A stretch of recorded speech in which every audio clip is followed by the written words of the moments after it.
Recently, one of my neighbours asked me if I could cut down some wood for her as she wanted to install some shelves into an alcove in one of her rooms, so she needed them to be a specific size. The wood that she gave me was from Ikea, from a range of theirs called Linnmon, which is part of a range of things you can buy from Ikea to make a table or a desk. It's incredibly cheap to buy. One of these shelves costs just £10, and for another £10 you can even buy 4 legs at £2.50 each to make your own table. I think a lot of people expect, and by the way this is what my neighbour expected too, that this is a solid piece of material. But it was very lightweight and I had a feeling I knew what was inside, but I thought I'd film this anyway so that you can discover what's inside with me. First I needed to remove the shrink wrap, and then I could use my table saw to make the cuts.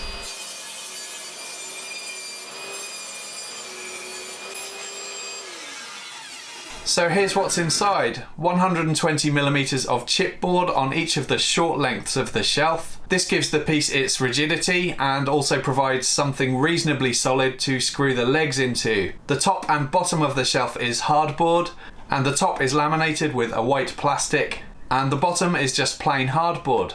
And then in the middle of the shelf, it's kind of 95% air and 5% cardboard.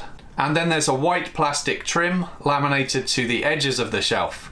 Ikea aren't being misleading when they fill their shelves full of air and cardboard. If you look at the item on their website under the materials header, it clearly states that the filling material is paper. For most people, this will probably serve its purpose just fine. The cardboard grid in the centre of the shelf actually provides a reasonable amount of strength. I think it would be strong enough to take my weight if I was to stand on it, but I'm not going to do that because it's not mine. Having said that, if you were using this as a desk and you wanted to clamp on a monitor arm to the centre of the shelf, I'd expect the shelf would show some stress marks over time from the pressure of the clamp, and the shelf might even end up failing and breaking. What would be more of a concern for me if I was going to be using one of these desks, which by the way I wouldn't, is the idea of the legs screwed into the chipboard. There are no apron rails or supporting frame as you'd see in a traditional table to support the structure of the legs. And chipboard doesn't really hold screws that well anyway. Even a fast-growing softwood like spruce or pine would provide a much better, firmer fixing for the screw to bite into. With screws into chipboard, if you move this table or desk around a few times, they're going to work their way loose and the desk is going to end up breaking and it will end up as junk. But for a combined total cost of £20 for a desk, most people would probably be expecting it to only last a few years anyway. Ikea are giving consumers exactly what they want. Cheap furniture that looks good on a huge scale, but it's not designed to last. They also do what they do in a socially responsible way.